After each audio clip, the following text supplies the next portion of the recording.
Students मैं अपने इस वीडियो में व्याकरण के विषय संधि को लेकर मैं आई हूँ।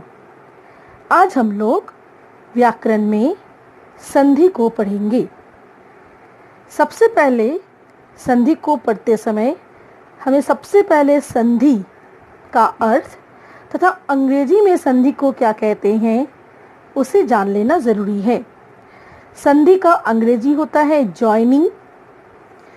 संधि का अंग्रेजी होता है जॉइनिंग, मतलब जॉइनिंग का अर्थ हुआ मिलन, मेल। तो इस दृष्टि से अगर पहला प्रश्न है कि संधि किसे कहते हैं, तो संधि का शाब्दिक अर्थ होता है मेल।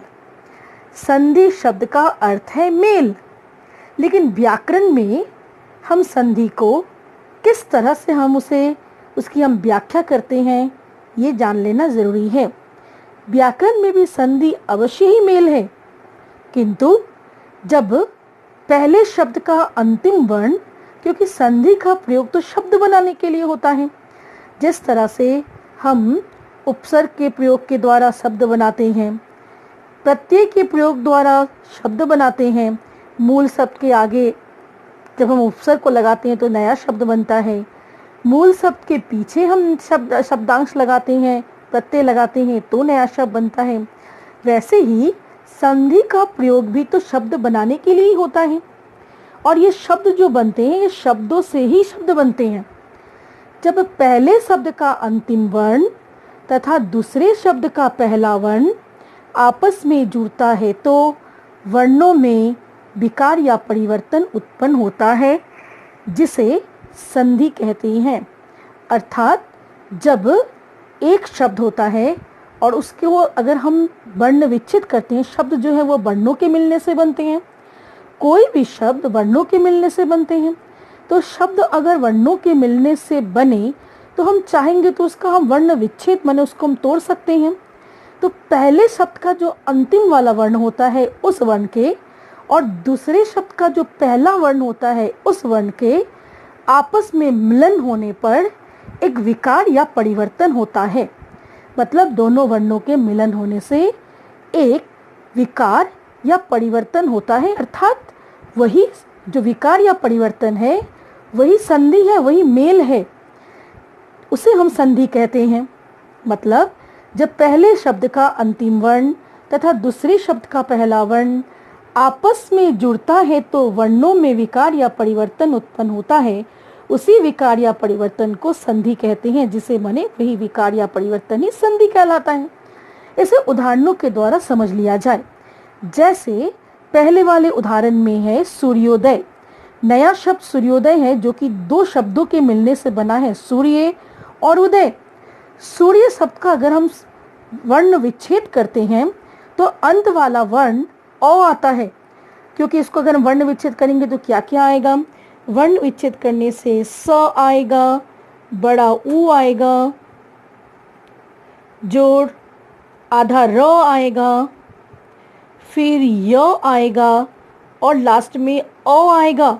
स और ऊ से सु बना, इसके रेफ के लिए आधा र आया और य और अ के कारण ये अ बना। मतलब इसका अंत वाला वर्ण हो गया अ, ये सूर्य का अंतिम वर्ण हो गया अ, और उदय का पहला वर्ण तो हुआ ऊ, फिर जोड़ ये द, इसकी हमें आवश्यकता नहीं हो रही है, य जोड़ अ। तो उदय से ऊ और सूर्य के अ, इन दोनों में जब मेल होता है अ और ऊ का तो ओ विकार बनता है। ये अ और ऊ के मेल से ओ जो बना, ये तो ओ भी तो संधि ही है, मेल मने भी संधि।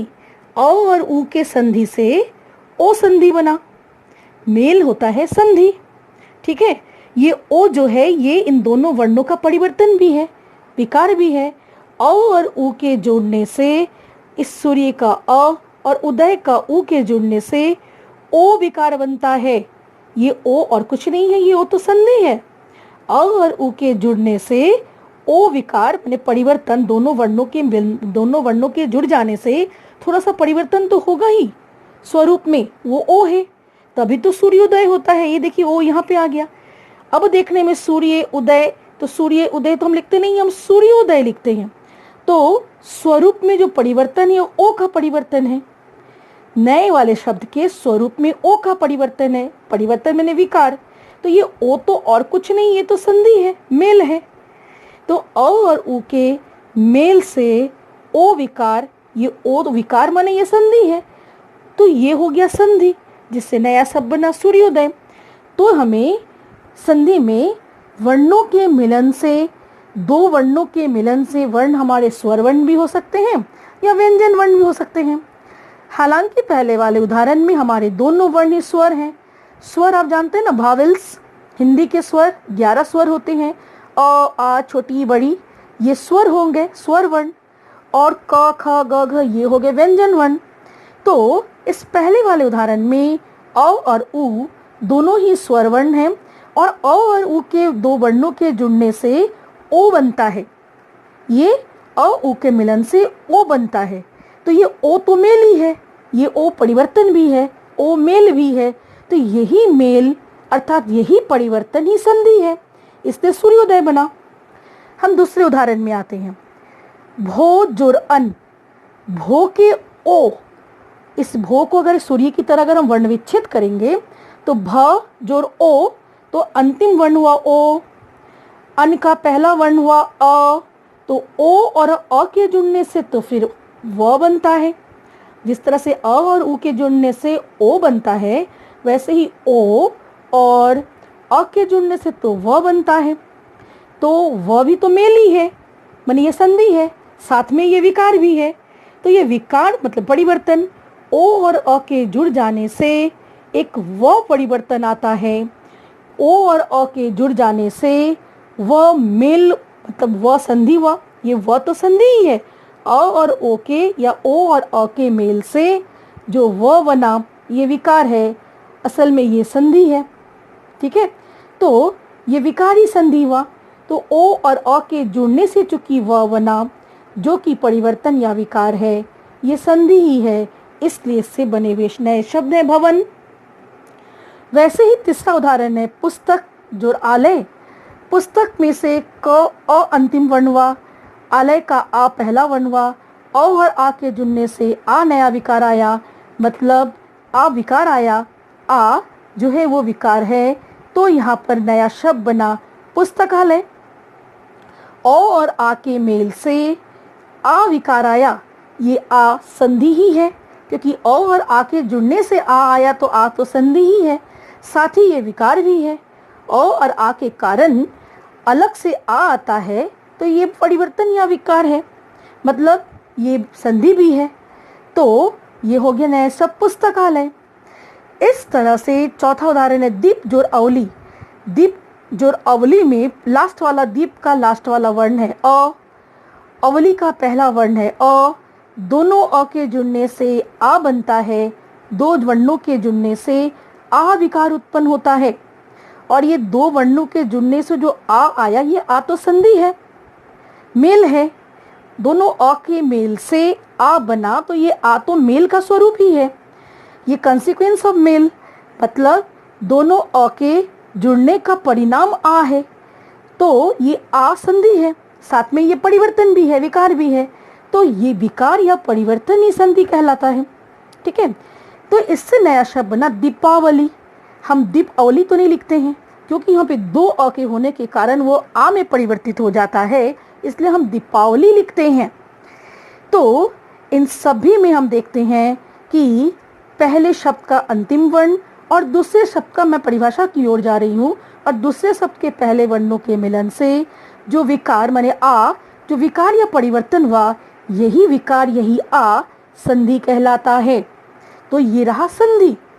ऐसे तो संधि का शाब्दिक अर्थ मेल होता है, जॉइनिंग होता है। ठीक है, तो ये था संधि। संधि का प्रयोग क्यों होता है मैं पहले ही बताई। व्याकरण में संधि का प्रयोग होता है और नए नए शब्दों के निर्माण के लिए। जैसे आप देख सकते हैं कि सूर्य और उदय, दो शब्दों के मेल से नया शब्द बना सूर्योदय। भो और अन के मेल से नया शब्द बना भवन। पुस्तक और आलय, इन दो शब्दों के मेल से नया शब्द बना पुस्तकालय। दीप और अवली, दो शब्दों के मेल से नया शब्द बना दीपावली। मतलब ये जो सारे नए शब्द बने ये संधि के कारण बने। ठीक है, संधि के कारण, जो इनके मेल के कारण जो विकार उत्पन्न हुआ, ये विकार असल में संधि है। तो संधि के उत्पन्न हो जाने से नया शब्द बना। तो संधि से, संधि का प्रयोग कर, संधि को कर, ठीक है, या संधि के द्वारा हम नए शब्दों का निर्माण करते हैं। अब आगे आते हैं, संधि का दूसरा पहलू होता है कि संधि विच्छेद। जब संधि बना तो संधि का विच्छेद भी होना चाहिए। विच्छेद माने अलग करना। संधि करने से बने, संधि माने मिलन, मेल, तो शब्दों के मिलन से, शब्दों में जो वर्ण है उनके मिलन से, तो हम अभी देखें नए शब्द बने। तो संधि करने से बने शब्दों को अलग अलग करना संधि विच्छेद कहलाता है। अभी जो नया शब्द बना था उन सब में संधि है। ये जो मैं अभी पहले वाले उदाहरण में सब दिखा रही थी, सूर्योदय, ये तो नया शब्द है, ये तो संधि है। ठीक है, ये संधि था। यहाँ पर ओ की संधि है, यहाँ पर भी व की संधि है। भो और अ के जुड़ जाने से भो और अन, जिसमें ओ और अ के जुड़ने से व बना, तो व संधि के हो जाने से, ठीक है, व जो विकार है ये संधि है, तो ये संधि के कारण भवन है। तो वैसे ही पुस्तकालय, यहाँ भी हम लोग देखते हैं ये सारे संधि, नए शब्द जो हैं ये सारे संधि हैं। ठीक है, तो संधि के कारण जो नया शब्द बना उन शब्दों को अलग अलग करना ही संधि विच्छेद कहलाता। विच्छेद माने अलग करना। तो संधि करने से बने शब्दों को, संधि करने से जो नया शब्द अभी बना हुआ था, पुस्तकालय, भवन, सूर्योदय, तो इन्हें अलग अलग करना माने फिर उन्हें उनके पहले वाले पूर्व अवस्था में भेज देना। तो संधि करने से बने शब्दों को अलग अलग करना संधि विच्छेद कहलाता है। जैसे संधि शब्द क्या है, शिक्षालय, संधि विच्छेद क्या हो जाएगा, शिक्षा जोरालय। ठीक है, शिक्षा जोरालय, अगर ये शिक्षालय संधि है तो यहाँ पर चूंकि शिक्षा और आलय, शिक्षा में से अ, शिक्षा अक्षा और आ, इसका अंत वर्ण था आ, और इसका पहला वर्ण, आलय का पहला वर्ण है आ और आ के जुड़ने से फिर आ बनते हैं, तो विकार हुआ आ, विकारी संधि होता है। ठीक है, तो इन ये जो आ है ये तो भाई संधि ही है, ये तो जॉइनिंग है। शिक्षा का आ और आलय का आ दोनों आ के जुड़ने से आ बने, जो कि विकार है, जिसके कारण शिक्षालय बना। संधि, नया शब्द जो कि संधि है। जो नए शब्द बने संधि के कारण, ठीक है, यहाँ संधि होने से नया शब्द बना शिक्षालय। शिक्षालय में हम जानते हैं कि आ विकार उपस्थित है, मतलब संधि उपस्थित है। शिक्षालय में आ विकार के कारण, संधि के कारण शिक्षालय बना। तो इसी संधि को अगर हम तोड़ देंगे तो वो शिक्षा जो आलय बन जाएगा, संधि विच्छेद हो गया। तो जब संधि के कारण नए शब्द बनते हैं, उन शब्दों को जब अलग अलग कर दिया जाता है उसे हम कहते हैं संधि विच्छेद। हम दूसरे उदाहरण में आते हैं, जैसे गजेंद्र। गजेंद्र में गज और इंद्र, ठीक है, गजेंद्र यहाँ पर संधि होने से ये गजेंद्र बना हुआ है। गज और इंद्र दो अलग अलग शब्द थे। गज के पहला वर्ण अंतिम वर्ण ओ और इंद्र का पहला वर्ण छोटी ई, औ और ई के जुड़ने से ए बनता है। ये ए विकार है, मतलब यही संधि है। औ और ई के जुड़ने से ए बना, ए विकार उत्पन्न हुआ, मतलब ए संधि उत्पन्न हुआ, जिससे गजेंद्र बना। अगर इसको हम तोड़ना चाहेंगे, इस संधि को अगर हम तोड़ना चाहेंगे, तो गज और इंद्र संधि के द्वारा बने हुए शब्द ये थे। ठीक है, संधि के द्वारा बने हुए शब्द को जब अलग अलग कर दिया जाता है, तोड़कर अलग अलग कर दिया जाता है, तो उसे संधि विच्छेद, अभी ये संधि विच्छेद है। सिंधुर्जा, सिंधुर्जा में सिंधु और ऊर्जा, सिंधुर्जा में यहाँ पर छोटा ऊ और बड़ा ऊ के कारण बड़ा ऊ बनता है। ऊ विकार के कारण यहाँ पर सिंधुर्जा, ऊ विकार या ऊ संधि के कारण सिंधुर्जा बना हुआ था। ठीक है, यहाँ पर हम करके अगर देखेंगे तो यहाँ से छोटा ऊ जोड़ यहाँ का बड़ा ऊ, छोटा ऊ और बड़ा ऊ के जुड़ने से फिर बड़ा ऊ बनता है। तो ऊ विकार के कारण सिंधुर्जा बना। ऊ विकार के कारण सिंधु और ऊर्जा इसका पूर्व अवस्था है। सिंधु का ऊ और ऊर्जा का ऊ दोनों ऊ के जुड़ने से ऊ विकार मतलब संधि। तो ऊ संधि के कारण सिंधुर्जा नया शब्द बना था। सिंधु और ऊर्जा में ऊ संधि के कारण सिंधुर्जा नया शब्द बना था। अब उसको हम अलग करेंगे, सिंधु और ऊर्जा में पहुंचा देंगे, फिर हम पूर्व अवस्था में ले जाएंगे तो वो संधि विच्छेद हुआ। मतलब संधि के द्वारा बने नए शब्दों को जब अलग अलग किया जाता है तो उसे संधि विच्छेद कहते हैं। ठीक है, गिरीश, गिरी और इश, गिरी और इश के कारण, गिरीश का अगर हमको संधि विच्छेद करना चाहिए, यहाँ पे ई संधि के कारण, ई विकार के कारण गिरीश बना है नया शब्द। ठीक है, गिरी और इस पूर्व अवस्था था तो ई विकार दोनों में हो जाता है इन दोनों वर्णों के कारण। यहाँ से गिरी का ई और इश का बड़ी ई, ठीक है, दोनों के जुड़ने से छोटी ई और बड़ी ई दोनों के जुड़ने के कारण बड़ी ई विकार होता है। यहाँ से छोटी ई आता है, यहाँ से बड़ी ई आता है। इन दोनों वर्णों के विकार होने से, इन दोनों वर्णों के मेल होने से बड़ी ई विकार के रूप में आता है। तो ये बड़ी ई तो मेल ही है, ये बड़ी ई तो संधि है। ये बड़ी ई उत्पन्न कैसे हुआ? संधि के कारण। तो ये बड़ी ई संधि है। तो इसी बड़ी ई की संधि के कारण गिरीश हुआ। जब बड़ी ई संधि के कारण इस यहाँ पे गिरी और इश में बड़ी ई की संधि हो जाती है, गिरी और इश में बड़ी ई की संधि हो जाने से गिरीश नया शब्द बनता है। तो अब इसको जब हम गिरीश को जब हम तोड़ते हैं तो फिर गिरी और इस ये संधि विच्छेद हुआ। राजेश में भी राजा और इश, ठीक है, आ और ई के कारण ए बनता है जिस कारण राजेश बना। तो संधि के कारण बने हुए ये नया शब्द राजेश, जिसको हम अलग अलग तोड़कर हम संधि विच्छेद कर दिए, हम संधियों को तोड़ दिए। विच्छेद में अलग करना, संधि अब था, संधि को तोड़ा गया तो वो संधि विच्छेद होकर फिर अपने पहले की अवस्था में दोनों शब्दों में जाकर विभक्त हो गए, तो संधि विच्छेद हुआ। आगे आते हैं संधि के कितने भेद हैं। अब तक मैं बताई संधि क्या है। संधि दो वर्णों के मेल से, दो वर्णों के मेल होने पर जो विकार या जो परिवर्तन होता है, जो विकार या परिवर्तन होता है, वही विकार या परिवर्तन असल में संधि है। तो वर्णों के मेल होने से जो विकार या परिवर्तन होता है उसे हम संधि कहते हैं, और संधि के कारण ही नए शब्दों का निर्माण हो जाता है। तो संधि के कारण नए शब्द का निर्माण हुआ, और अब जब हम उन्हें तोड़ देते हैं, संधि को जब हम तोड़ देते हैं, तोड़कर अलग अलग कर देते हैं, तो उसे हम संधि विच्छेद कहते हैं। अब इसी जोड़ने की भी, इसी संधि के भी कई भेद हैं। वर्णों के मेल से जो विकार और परिवर्तन उत्पन्न होता है, इस विकार और परिवर्तन के आधार पर कुछ भेद बनाए गए हैं। मतलब संधि के कुछ भेद बनाए गए हैं। प्रश्न है कि संधि के कितने भेद हैं। संधि के 3 भेद हैं। पहला हुआ स्वर संधि, दूसरा हुआ व्यंजन संधि, तीसरा हुआ विसर्ग संधि। स्वर संधि, व्यंजन संधि, विसर्ग संधि, जैसे कि नाम से ही पता चल जा रहा है कि जब दो स्वर वर्ण आपस में, क्योंकि संधि बनने के लिए हमें कम से कम 2 वर्ण चाहिए, अधिक से अधिक भी 2 वर्ण चाहिए। संधि बनने के लिए हमें 2 वर्णों की आवश्यकता है ही है। तो जब 2 स्वर वर्ण आपस में जुड़ते हैं तो जो विकार उत्पन्न होता है तब वह स्वर संधि कहलाता है। मतलब 2 स्वर वर्णों के मिल जाने से जो विकार उत्पन्न हुआ उसे स्वर संधि कहा जाता है।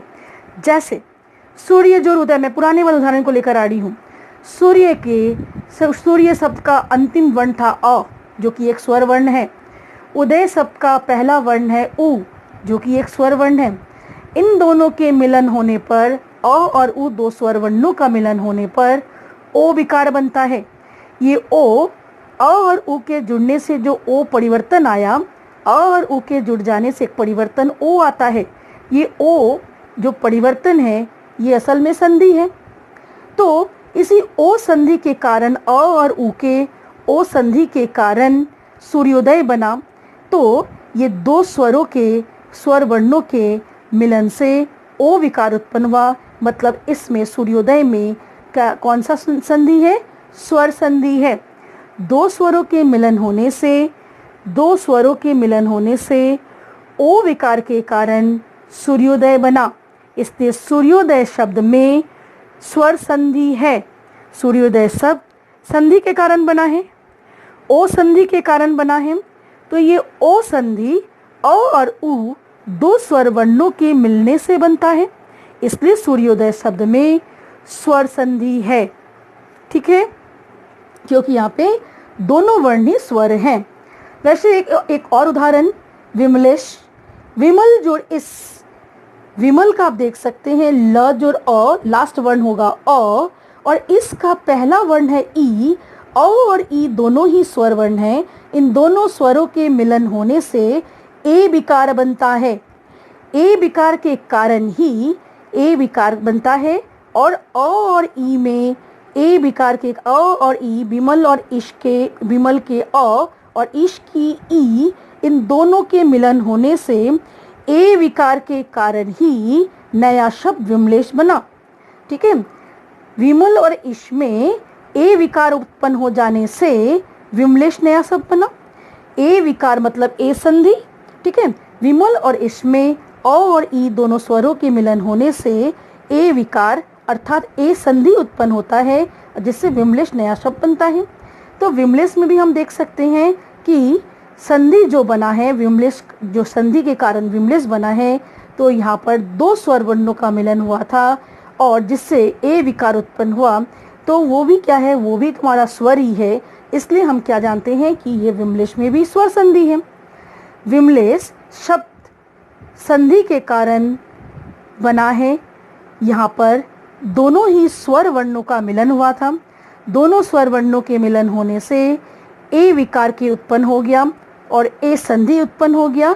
तो ए विकार या ए संधि के कारण विमलेश बना, मतलब विमलेश में स्वर संधि है। अगला भेद है व्यंजन संधि। फिर व्यंजन संधि क्या है? व्यंजन क ख ग घ होता है, तो व्यंजन संधि हम किसको कहेंगे? व्यंजन के संपर्क में स्वर तथा व्यंजन के आने पर उनमें जो विकार पैदा होता है वह व्यंजन संधि कहलाता है। पहले वाले में मैंने बताया कि दो स्वर वर्णों के मिलन होने से जो विकार उत्पन्न होता है उसको स्वर संधि कहते हैं। लेकिन अब व्यंजन के संपर्क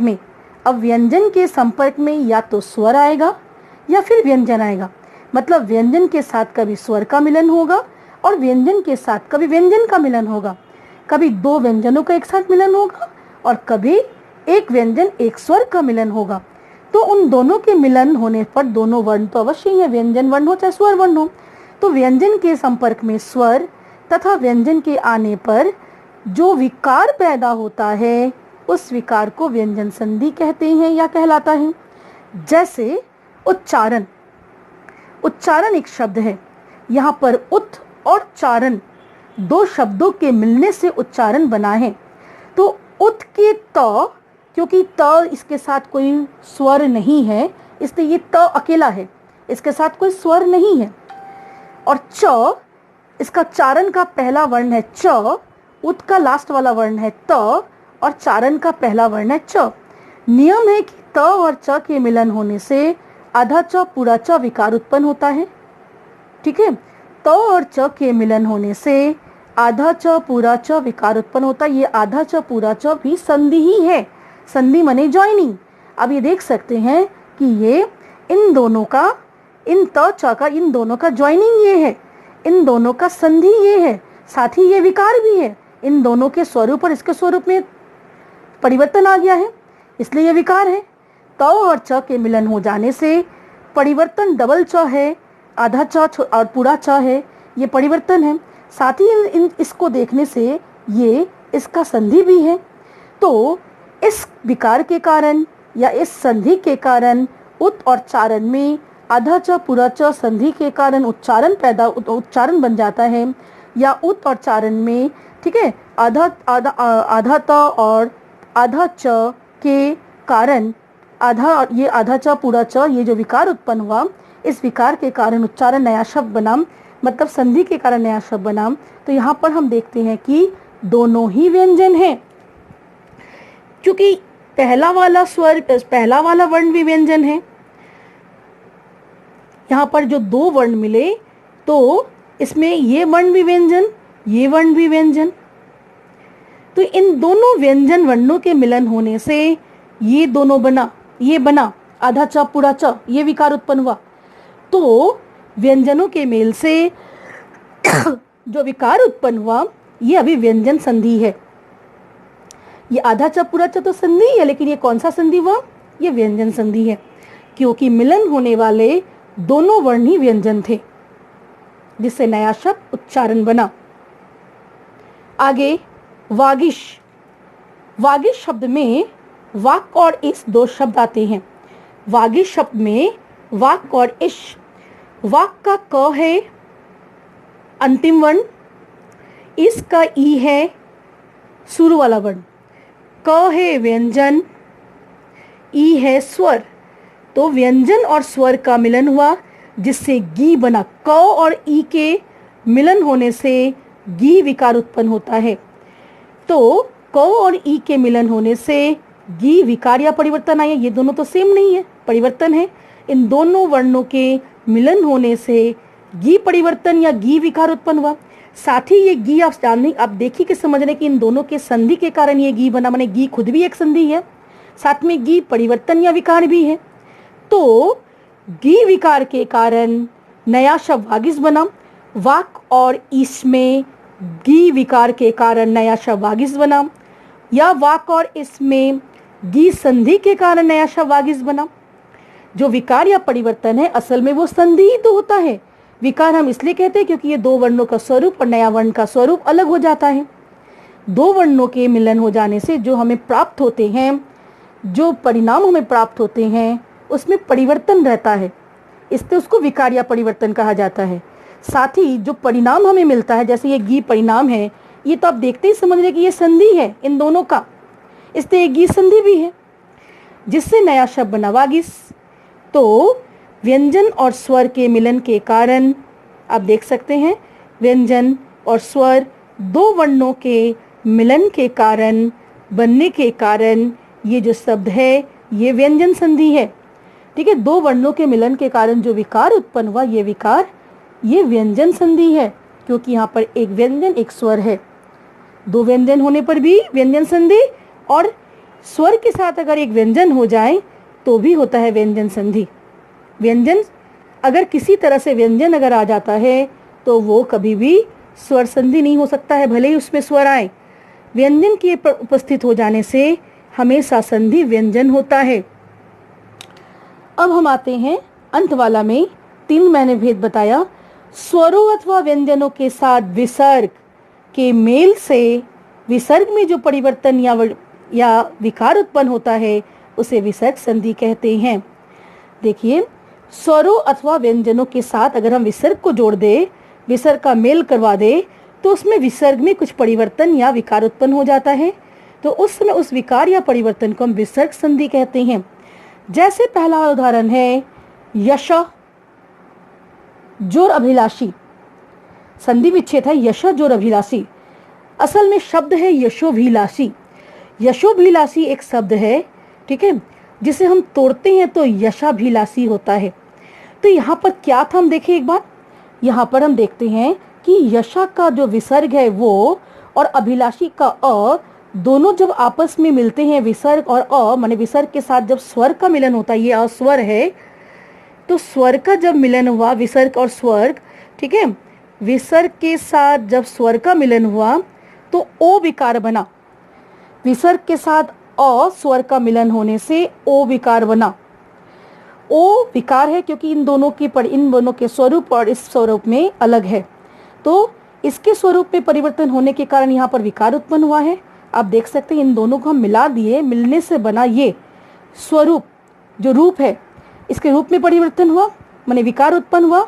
और यही विकार हम इस शब्द में देखते हैं, नए शब्द में देखते हैं। और ये जो विकार है, ये जो ओ है, ये तो देखते ही समझ में आ रहा है कि यहाँ पे तो संधि होके पड़ा है, ये संधि हो गया है, ओ में तो संधि हो रखा है। तो यश और अभिलाषी में विसर्ग और अ के अ स्वर के जुड़ने से ओ संधि के कारण यशोभिलाषी बना, तो इसे हम कहेंगे विसर्ग संधि। यहाँ पर जो ओ संधि था ये विसर्ग संधि है, क्योंकि यहाँ पर स्वर और व्यंजन के साथ अगर किसी तरह से विसर्ग का मेल हो जाता है तो संधि विसर्ग संधि कहलाता है। इसलिए यशाभिलाषी में चूंकि विसर्ग के साथ अ स्वर का मिलन हुआ है तो ओ विकार बना है, यहाँ पर विसर्ग संधि है। वैसे ही अधोगति, अधोगति में हम देखते हैं कि अध और गति के जुड़ने से अधोगति बनता है। तो अधा के भी विसर्ग और ग ये दोनों के जुड़े, ये दोनों एक साथ जुड़े हैं, ठीक है। तो अध के विसर्ग और गति का ग, ये ग जो है ये ग और ये विसर्ग, ग जो है ये व्यंजन है, ये तो स्वर नहीं है। तो मैं एक उदाहरण आपको दिखाई विसर्ग के साथ स्वर का मिलन, एक उदाहरण मैं दिखाई विसर्ग के साथ व्यंजन का मिलन। तो विसर्ग के साथ व्यंजन का मिलन होने से ओ बना, ठीक है। इस ओ विकार के कारण ही नया शब्द अधोगति बना, ठीक है। अध और गति में, पूर्व अवस्था तो अध और गति है, अध और गति में इन दोनों शब्दों में विसर्ग और ग के मिलन होने से, विसर्ग और ग व्यंजन के मिलन होने से ओ विकार बना, और इसी ओ विकार के कारण अधोगति, ओ विकार मतलब ओ संधि। तो विसर्ग और ग व्यंजन के मिलन होने से जो ओ संधि होता है, उस ओ संधि के कारण अधोगति नया शब्द बनता है, ठीक है। तो इस तरह से हम देखते हैं कि विसर्ग के कारण, तो यहाँ पर जो संधि है वो विसर्ग संधि हुआ, क्योंकि यहाँ पे विसर्ग है। स्वर और व्यंजन के साथ अगर विसर्ग का मेल हो जाता है, उसके कारण जो विकार या परिवर्तन अर्थात संधि उत्पन्न होता है वो विसर्ग संधि कहलाता है। यहाँ पे ओ विसर्ग संधि है, मतलब इस शब्द में अधोगति में विसर्ग संधि है। यशोभिलाषी में भी विसर्ग संधि है, क्योंकि विसर्ग के साथ व्यंजन का और विसर्ग के साथ स्वर का मिलन हुआ है। तो आज हम इतना ही सीखते हैं कि संधि क्या है।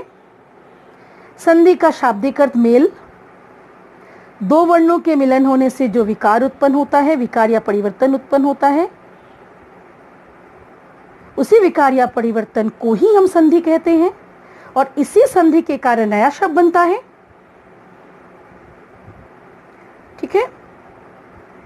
देख सकते हैं संधि के हम भेद, पहले विच्छेद में आते हैं। संधि के कारण नया शब्द बना और उसे ही तोड़ दिया गया, अलग अलग कर दिया गया, तो संधि विच्छेद हो गया। जैसे आप देख सकते हैं शिक्षालय में संधि विच्छेद, यहाँ पे असंधि के कारण शिक्षालय बना था, तो अब उसी को तोड़ दिए तो अलग अलग हो गया। संधि विच्छेद, पूर्व अवस्था में ले आना, संधि को पूर्व अवस्था में ले आना, यहाँ सारा संधि विच्छेद है। संधि के इस तरह से हम प्रकार को देख रहे हैं कि कभी अ और ई के जुड़ने से जब ए बना, ऊ और ऊ के जुड़ने से बड़ा ऊ बना, ई और छोटी और बड़ी के जुड़ने से बड़ी ई बना, आ और छोटी ई के जुड़ने से ए बना, ठीक है। तो जब इस तरह की इसके जुड़ने से ये, उसके जुड़ने से वो बन रहा है, इस पर अब क्या होने लगा कि अब कुछ नियम आ गए, ठीक है।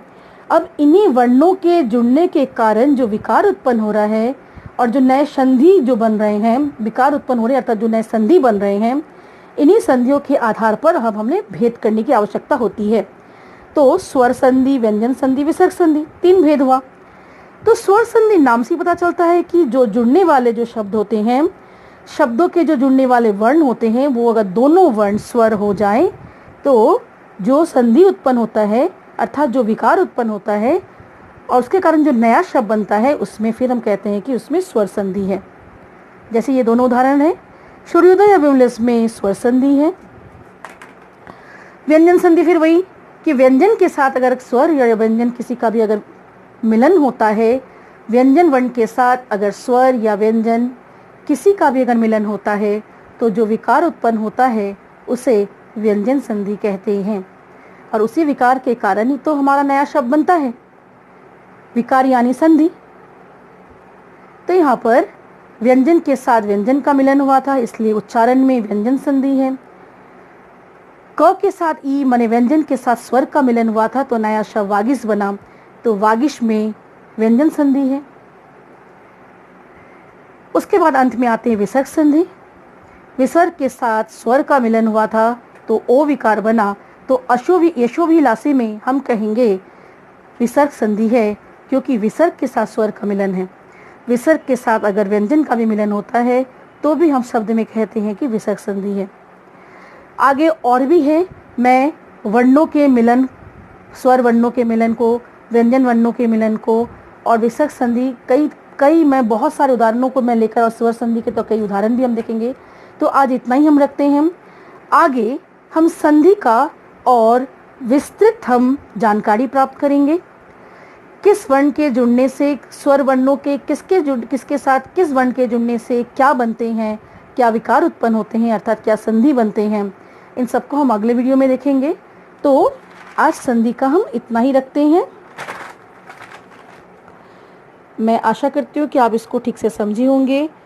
अवश्य आप इस नोट्स को तैयार करके अपने पास रखें, वो बेहतर रहेगा, क्योंकि लेखन के लिए भी, आपके लिखने के कार्य के लिए भी आपको नंबर या अंक प्रदान किए जाते हैं। तो आज ये यहाँ तक ही।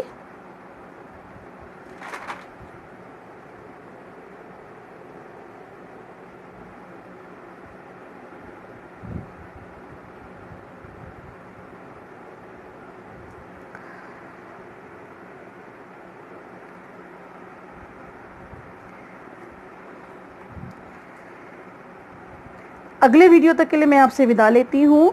धन्यवाद।